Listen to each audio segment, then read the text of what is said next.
Então, dando início ao nosso encontro, vamos começando com a prece que Jesus nos ensinou. Pai nosso que estás nos céus, santificado seja o teu nome. Venha a nós o teu reino, seja feita a tua vontade, assim na terra como no céu. O pão nosso de cada dia nos dai hoje e sempre.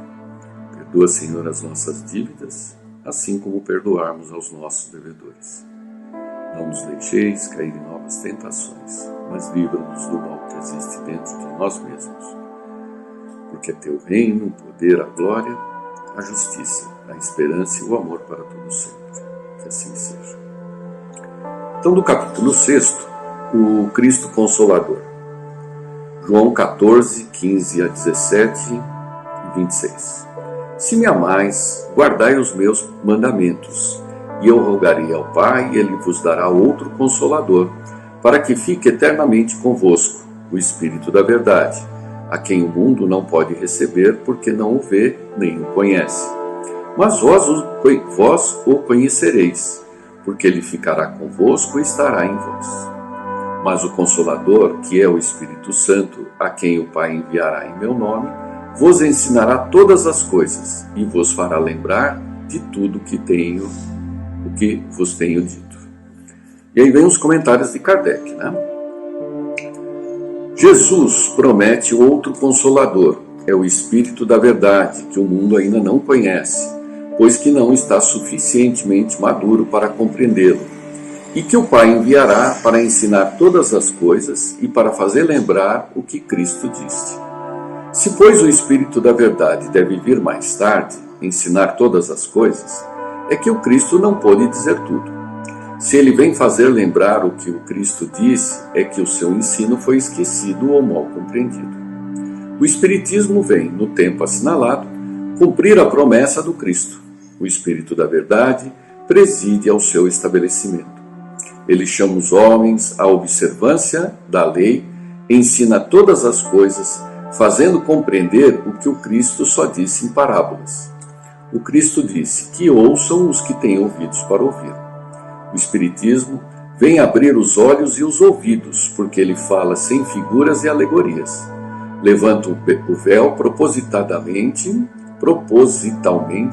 lançado sobre os certos mistérios e vem, por fim, trazer uma suprema consolação aos deserdados da terra e a todos os que sofrem, ao dar uma causa justa e um objetivo útil a todas as dores. Disse o Cristo: bem-aventurados os aflitos, porque eles serão consolados. Mas como se pode ser feliz por sofrer se não se sabe por que se sofre? O Espiritismo revela que a causa está nas existências anteriores e na própria destinação da Terra, onde o homem expia o seu passado. Revela também o objetivo, mostrando que os sofrimentos são como crises salutares que levam à cura. São purificação que assegura a felicidade nas existências futuras. O homem compreende que mereceu sofrer e acha justo o sofrimento. Sabe que esse sofrimento auxilia o seu adiantamento e os aceita sem queixas, como o trabalhador aceita o serviço que lhe assegura o salário. O Espiritismo lhe dá uma fé inabalável no futuro, e a dúvida pungente não tem mais lugar na sua alma. Fazendo ver as coisas do alto, a importância das vicissitudes terrenas se perde no vasto e esplêndido horizonte que ele abarca, e a perspectiva da felicidade que o espera lhe dá a paciência, a resignação e a coragem para ir até o fim do caminho.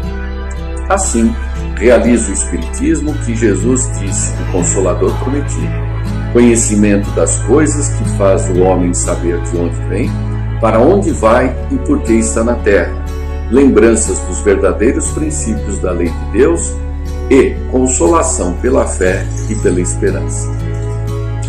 Pois bem, o importante nessa reflexão é que, por exemplo, quando foi destacado, esse trecho de João, se pegarmos no próprio João 14, de 1 a 31, era um encontro entre Jesus e os seus discípulos. E eles estavam sentados lá conversando e questionando o mestre. E daí foram ditas muitas frases que hoje nós destacamos, mas que tem um contexto.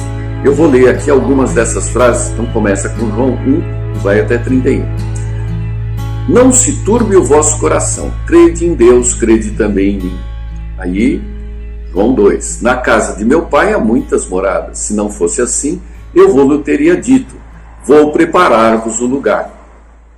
E quando eu for e vos preparar um lugar, virei outra vez e vos levarei para mim mesmo, para que onde eu estiver estejais vós também. Interessante que aí Tomé pergunta, né, para ele, Senhor, nós não sabemos para onde vais, e como podemos saber o caminho? Né? E aí um destaque que sempre ouvimos, né, nesse contexto. Eu sou o caminho e a verdade e a vida. Ninguém vai ao Pai senão por mim. Quer dizer, ele está respondendo uma indagação de Tomé.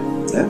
E aí aquilo que nós já lemos lá em cima. Se vós me conheceis a mim, também conhecereis a meu Pai, e já desde agora o conheceis e o tendes visto. Né? E aí o diálogo continua agora com Filipe, né? Até que Jesus comenta precisamente, na verdade, vos digo que aquele que crê em mim também fará as obras que eu faço e as fará maiores do que estas, porque eu vou para o meu Pai. E aí, né, um pouquinho depois, e eu rogarei ao Pai, e ele vos dará outro Consolador, para que fique convosco para sempre. E novamente volta ao que lemos lá no início, né? E com isso nós percebemos que todo o ensinamento de Jesus, né, nós destacamos em alguns estudos, mas ele é uma obra total, né, porque ele fala essencialmente da verdade, né?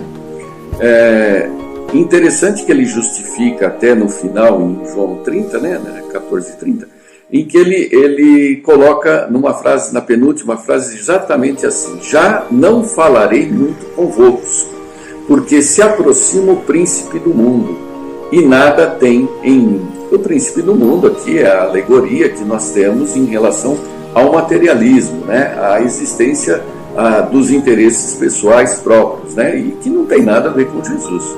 Então, na verdade, o tempo todo nós estamos falando da verdade, né? Então, o que nós podemos comentar sobre isso, né? Que a verdade é a expressão autêntica da vontade de Deus, né? Porque Jesus, ele foi muito claro: eu sou o caminho, a verdade. Né? O Espírito da verdade, ele expressa o quê? A vontade de Deus, né? De forma educativa, genérica, né? Geral, é o código moral, né? Trazido por Jesus, que é a interpretação de Deus. E dentro dessa verdade, nessa verdade a gente percebe que há um encadeamento de todas as coisas, né? Deus mantém o universo através do encadeamento de todas as coisas, na forma das leis de causa e efeito. Então tudo tem um porquê. E criando como se fosse uma malha, uma rede, né, de relações de ação e reação, em que nada acontece por acaso. Então é um sentido racional, né, entre todas as coisas e as pessoas. Esse conjunto é a verdade, né? No centro desta malha, no ponto original disto tudo, né, está Deus, que é a causa primária de todas as coisas, de onde parte a sua vontade sobre toda a criação, mantendo essa criação, né, através das emanações constantes de amor. É uma fonte, né?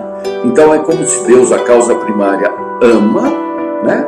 E através dessas relações de causa e efeito, ele mantém o universo, né? E nós que estamos vivendo mergulhados nessas leis divinas, atingimos e percebemos e compreendemos parcialmente, né? Então, de acordo com a capacidade de cada um, né? Então nós enxergamos alguns pedaços disso, né? Hoje é comum as pessoas falarem em recortes. É que recorte é uma ideia de superfície plana, né, um recorte. Não, nós vamos imaginar que sejam lascas. Por que lascas? Porque além da superfície você traz mais alguma coisa por trás disso, né? E essas lascas, né, é que nós compreendemos, temos sentido e nós chamamos de razão, né? Então, eu estou com a razão, né? Eu entendi a razão disso, né? Só que como cada um tem um pedaço da lasca, da própria lasca que ele interpreta, né? Cada um tem um pedacinho dessa razão, ou um pedacinho da sua verdade, que nem sempre encontra ressonância, entendimento de cada um, né? Porque cada um tem a sua, entre aspas, razão. É muito comum as pessoas falar, não, cada um tem a sua verdade, cada um tem a sua razão. Não, a verdade é universal, ela é a mesma em qualquer lugar, em qualquer tempo, né? O que existem são interpretações da verdade de cada um. As interpretações são distintas, né? Mas a verdade é uma só, né? Se a gente quiser ter uma ideia precisa sobre essa questão da verdade ser relativa, e à medida que nós vamos ampliando o nosso conhecimento, nós substituímos por uma verdade relativa mais ampla e assim sucessivamente em busca da verdade absoluta, né? Nós podemos nos voltar na Revista Espírita de maio de 1865, em que Pascal ele desenvolve exatamente esse raciocínio, né?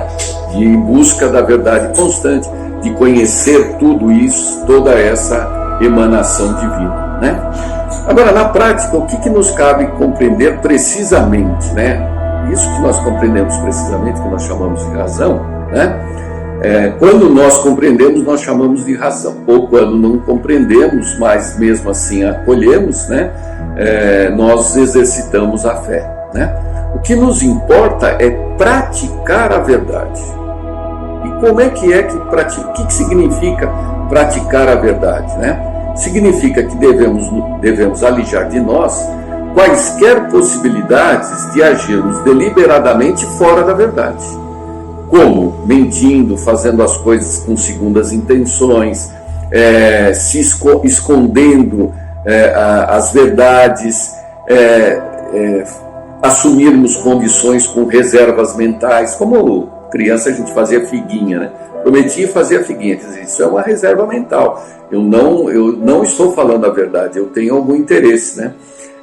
Quando agimos assim, nós estamos, na prática, dizendo que os nossos interesses predominam sobre aqueles vindos de Deus, né? E é desta forma que nós podemos entender as advertências contidas em Mateus 12, 31 e 32 e Marcos 3, 28 e 29. É interessante, né? Primeiro Mateus. Portanto eu vos digo, todo pecado e blasfêmia se perdoará aos homens, mas a blasfêmia contra o Espírito Santo não será perdoada aos homens. E se qualquer disser alguma palavra contra o Filho do Homem, no caso Jesus, ser-lhe-á perdoado. Mas se alguém falar contra o Espírito Santo, não lhe será perdoado, nem neste século, nem no futuro. Sobre o mesmo tema, Marcos fala exatamente assim. Na verdade vos digo que todos os pecados serão perdoados aos filhos dos homens, e toda sorte de blasfêmia com que blasfemarem serão perdoados. Qualquer, porém, que blasfemar contra o Espírito Santo nunca obterá perdão, mas será réu do eterno juízo. Né? Por que toda essa... Né? O que é ofender ao Espírito Santo? É justamente viver fora da verdade. Né? Por quê? Porque o Espírito Santo, na verdade, representado aqui pelo reavivamento dos ensinos de Jesus expandidos através das explicações que nós recebemos dos Espíritos o tempo todo, se os afrontarmos essa verdade, essa conduta, obviamente que estaremos optando por aquilo que só nos interessa, que são as coisas advindas do mundo, né? Daí, para que a gente possa entender, né, que devemos agir sobre a verdade, pois a verdade é a própria vontade de Deus. Qualquer outra sentido que a gente der, estaremos sujeitos à própria sorte, né? Então, em qualquer circunstância, em qualquer situação, há que predominar a verdade, né? No livro Os Missionários da Luz, os espíritos até colocam um ensinamento, né, muito interessante, em que uma esposa vai ter com o marido que já desencarnou em sonho, né, preocupada por ele, porque achava que ele tinha sido assassinado, quando na verdade ele cometeu um suicídio. E ele cometeu um suicídio porque ele estava com a consciência pesada por ter tirado a vida do primeiro noivo da mulher, né? Só que ela desconhecia e estava rezando pelo assassino do seu noivo, sem que soubesse, né? E aí foi perguntado para os espíritos ali na presença de André Luiz por que se permitia, não se esclarecia para ela, não apresentava para ela a verdadeira, a verdade, né? E onde o espírito, né, se não me engano é Alexandre que está ali, ele coloca, que nesta fase da humanidade, nós não estamos preparados para a verdade. Nós somos merecedores de misericórdia. Então, o que significa isso? Que se os espíritos fossem apresentar a verdade sobre todas as causas dos nossos sofrimentos, nós inibiríamos qualquer tipo de mudança, né? Em função do próprio estado aterrador que nós nos encontraríamos. Então, nós somos merecedores de misericórdia, mas isso pelo que já fizemos. Porém, pelo que estamos por fazer, né, é um imperativo agirmos dentro sempre da verdade, buscando sempre as intenções alinhadas com a vontade de Deus. Ok? Prazer em revê-los e até a próxima oportunidade.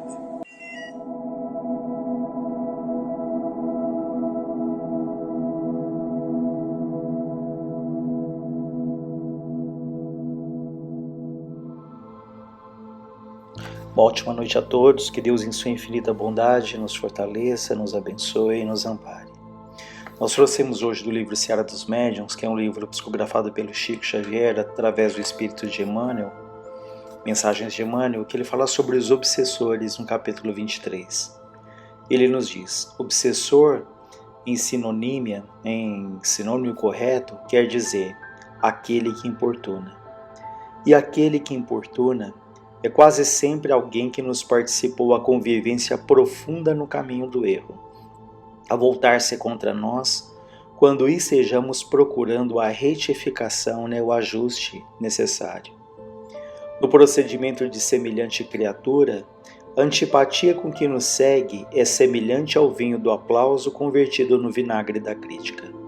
Daí, a necessidade da paciência constante para que se lhe regenerem as atitudes.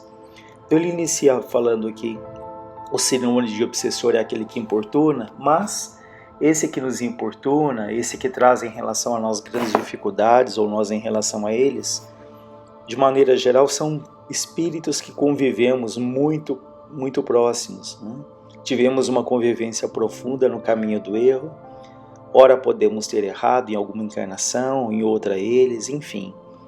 Não haveria esses processos tão intensos de mágoa, de rancor, de ódio, se não houvesse ali em algum momento alguma ruptura, alguma decepção, alguma atitude infeliz que provocasse esses sentimentos tão intensos. Porque se fosse alguma coisa simples, isso se perderia ao longo do tempo, ao longo das encarnações. Mas quando essas mágoas são profundas, elas, assim como as simpatias, a afinidade, ela perdura ao longo do tempo. Igualmente, essas mágoas também perduram até que os envolvidos, pelo menos um, comece ali a tomar uma atitude no sentido de ir gradativamente diluindo essa mágoa, esse rancor, até que um dia esse ódio ele se torne ali respeito e quem sabe depois ali a afinidade, a simpatia, que podem então resgatar ali aquela simpatia anterior. Porque quantas vezes esses processos de ódio, de rancor, eles não acontecem justamente entre pessoas que se querem bem, mas talvez a dor da decepção, do abandono, da indiferença, da traição tenha sido tão intensos que a dor é proporcionalmente intensa também. Então, em muitos casos que atrás ali de um processo de ódio, de vingança, há pessoas que no passado se respeitaram, né, se confiaram ali e diante ali de uma decepção, de uma traição, acabaram se revoltando, optando ali pelo caminho do ódio, da perseguição. Ele continua nos dizendo: considerando desse modo que o presente continua o passado, o pretérito, encontramos obsessores reencarnados na experiência mais íntima. Muitas vezes estão rotulados com belos nomes. Vestem roupa carnal e chamam-se pai ou mãe, esposo ou esposa, filhos ou companheiros familiares na lareira doméstica. Então esses obsessores, esses espíritos que temos grandes dificuldades, eles podem estar ali reencarnados, como ele diz, como pai ou mãe, como esposo ou esposa, como filho, como companheiro. E nós vemos às vezes crianças desde muito pequenas, que já têm essa dificuldade enorme com os pais, ou pais também que têm essa dificuldade com filhos desde muito pequenos. O que explicaria isso se não fosse ali a pré-existência da alma, se não fosse o passado? Então, há os obsessores desencarnados, mas igualmente nós vamos encontrar no nosso dia a dia esses obsessores encarnados também. Mais uma vez reforçando, não queremos fazer um julgamento dizendo que essa pessoa nos prejudicou, de que ele foi o culpado, porque nós não conhecemos o nosso passado. E quantas situações fomos nós que iniciamos aquele processo tão difícil que gerou ali essa mágoa, esse rancor. Ele diz então que se acaso em que estão ali como um pai, uma mãe, um esposo, um filho, um companheiro familiar, em outras ocasiões surgem na apresentação de santos, para os outros são santos, sendo para nós benemerentes verdugos. Sorriem e ajudam na presença de estranhos, e a sós conosco dilaceram, pisam, atendendo sem a perceberem ao nosso burilamento.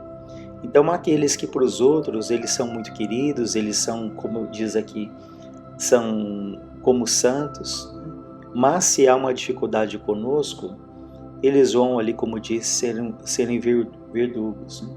São aqueles que sorriem, como fala aqui, ajudam na presença de estranhos, mas a sós conosco ali essa dificuldade ela retoma, essas lembranças do passado, elas retomam com toda a força, com todo o vigor, e aí a dificuldade é tão grande ali da convivência, do respeito, dessa fraternidade que nós temos que aprender a cultivar. Mas aqui fala que se isso acontece conosco, esses espíritos, sem se perceberem, eles são benéficos ao nosso burilamento. Por quê? Porque eles nos obrigam na busca pela paz, na busca pela serenidade, eles nos obrigam a buscarmos a Deus, a espiritualidade, a ajuda, o Evangelho, aquilo que temos sempre aprendido. É muito fácil, é muito confortável, muito gostoso gostarmos de quem gosta de nós, de quem nos respeita, mas o grande desafio está quando nos deparamos com aqueles que têm maiores dificuldades. Então eles são importantes para o nosso burilamento porque eles testam até que ponto nós de fato cultivamos o respeito, o equilíbrio, o bom senso, o perdão, a tolerância, a paciência. Então essas situações tantas vezes difíceis nos fazem ali perceber como nós somos, quais as nossas lutas que trazemos ainda. Então, como diz, sem se perceberem, eles ajudam no nosso crescimento, no nosso burilamento. E na mesma pauta ele continua: surpreendemos desafetos desencarnados que nos partilham a faixa mental, induzindo-nos à criminalidade que ainda persistem. Vejam que ele estava falando dos encarnados, aqui ele fala dos desencarnados, aqueles que já partiram, que nos partilham a faixa mental. É muito importante essa expressão, partilham a faixa mental, porque se partilham é que de alguma maneira nós também estamos naquela mesma faixa vibratória, né? E se muitas vezes eles podem nos influenciar, nos induzir ali, como diz a criminalidade, é porque estamos também nessa mesma faixa de pensamento, porque se fôssemos criaturas já muito equilibradas, essas influências não nos atingiriam. Então ainda faz parte de cada um de nós, como espíritos em luta, oscilarmos entre o equilíbrio e o desequilíbrio, mas por isso é tão importante ali o Evangelho, o bem-querer aos outros, a consciência tranquila, para que gradativamente nós possamos cultivar ali os melhores pensamentos, mas acima de tudo, cultivarmos os melhores sentimentos. Eles espreitam-nos a estrada, a feição de cúmplices do mal, inconformados com o nosso anseio de reajuste, recompondo de 1000 modos diferentes as ciladas da sombra em que venhamos a cair, para reabsorver-lhes a ilusão ou loucura. Então esses espíritos que trazem essa mágoa em relação a nós, eles não se sentem nada confortáveis quando percebem que nós estamos tentando nos ajudar, né? Porque eles podem trazer essas mágoas ali, alimentadas durante séculos. Então isso é importante sabermos para que tenhamos a consciência de que esse processo de modificação deles, assim como o nosso, ele é gradativo, ele é paulatino, né? Então é uma luta diária, é um exercício constante para que essas mudanças se estabeleçam. Então, na medida em que nós nos ajudamos, que nós cultivamos ali a espiritualidade, automaticamente nós estamos ajudando a eles também. Porque quantas vezes entramos numa casa de oração, né, uma casa religiosa que procura fazer o bem, e esses companheiros nos acompanham, e entrando lá, quantos são ajudados, quantos são auxiliados. Então, na medida em que nós nos ajudamos, indiretamente nós ajudamos também aqueles que nos acompanham. Recebe, pois, os irmãos do desalinho moral de ontem com espírito de paz e de entendimento. Acusá-los seria o mesmo que alargar-lhes a ulceração com novos golpes. Crivá-los de reprimendas, de críticas, expressaria indução lamentável a que se desmereçam ainda mais. Revidar-lhes a crueldade significaria comprometer-nos em culpas maiores. Ou seja, ele nos diz para que façamos o nosso esforço, para que tenhamos o espírito de paz e entendimento, evitemos as críticas sistemáticas. E ele diz que revidar a crueldade, o mal que tentam nos fazer, significaria comprometer-nos em culpas maiores, sobretudo agora que temos esse conhecimento. Então, se nos dói tanto, se nos fere tanto a atitude de alguém, mas se tomamos a mesma atitude, na mesma proporção, se revidamos esses dardos ali venenosos de fúria, de raiva, de mágoa, muitas vezes até por coisas que podemos ter feito no passado a eles, revidar seria agir exatamente da mesma maneira. Então nós temos que pedir muito a Deus ali essa serenidade para que nós mantenhamos ali o nosso pensamento no bem, continuando a nossa caminhada, porque aquele que se dedica ali ao seu autoburilamento, ele não vai encontrar muito tempo para olhar para aquilo que estão fazendo contra ele. Ele está tão ali concentrado no seu próprio crescimento, que não vai haver ali espaço mental, para cultivar ali o ressentimento, a mágoa, o rancor. Condená-los é o mesmo que amaldiçoar a nós mesmos, uma vez que nos acompanham os passos atraídos pelas nossas imperfeições. Aceita-lhes a injúria e remoque, violência e desprezo de ânimo sereno, silenciando e servindo. O que não quer dizer que nós devemos concordar ali com o comportamento do outro. Mas quando se fala aceitar-lhes a injúria é não retribuir, é não desejar ali o mal do outro. É o que o Evangelho nos fala, sobre o amor aos inimigos. E o Evangelho nos lembra de que o nosso coração bate de uma maneira diferente, nós não devemos ali ter a mesma confiança que temos no amigo. No entanto, ele nos recomenda que não desejemos o mal ao outro, que não fiquemos felizes com a tristeza do outro, mas que não cultivemos então nenhum sentimento de perseguição, de mágoa, né, mantendo ali a nossa consciência tranquila. Então, nem a brasa da censura, nem o fel da reprovação. Obsessores visíveis e invisíveis são nossas próprias obras, espinheiros plantados por nossas mãos. Mais uma vez reforçamos, né, o que fala aqui. São nossas próprias obras. Né? Se não tivéssemos ali um passado difícil, né, tivemos um passado de acertos, mas também de erros, nós teríamos ali ao longo da nossa estrada somente espíritos afins. Então essas dificuldades, elas são naturais porque ainda faz parte da nossa luta a humildade, a caridade, a paciência, a tolerância. Então o Frei Fabiano fala isso, que o amor, antes de se tornar esse amor mais profundo, ele passa por esses caminhos da fraternidade, da paciência, da tolerância. Então esses obsessores encarnados ou desencarnados, como diz aqui, eles são frutos das nossas próprias obras, né, das nossas próprias construções. Endereça-lhes assim a boa palavra ou o bom pensamento, sempre que preciso. Mas não lhes negue paciência e trabalho, amor e sacrifício, porque só a força do exemplo nobre levanta e reedifica ante o sol do futuro.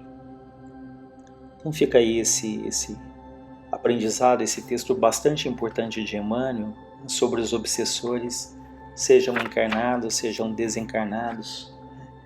E é o trabalho, é o esforço próprio, muitas vezes até o silêncio que vai ali ser o impulso, ser o nosso sustentáculo na continuidade da nossa caminhada. Então peçamos muito a Deus por nós, peçamos muito a Deus pelos obsessores, encarnados ou desencarnados, para que esses reajustes eles aconteçam e, como ele diz aqui, uma força maior para isso do que ali do exemplo, do esforço pessoal. Uma boa noite a todos e que Deus então em sua infinita bondade nos abençoe, sempre gratos ao Pai da vida. Que Deus em sua infinita bondade ilumine todos os lares da terra, ilumine o nosso lar. Que não nos falte a boa vontade, o bom ânimo, na certeza de que Deus olha cuidadosamente por cada um de nós. Sejamos gratos ao Pai da vida, então. Sejamos gratos a essa doutrina que nos esclarece, a casa que nos acolhe. Sejamos gratos a tudo o que temos recebido e pedindo sempre por todos os que sofrem do corpo e da alma, por todos aqueles que neste momento estão ou se sentem sozinhos. Graças a Deus, graças a Jesus.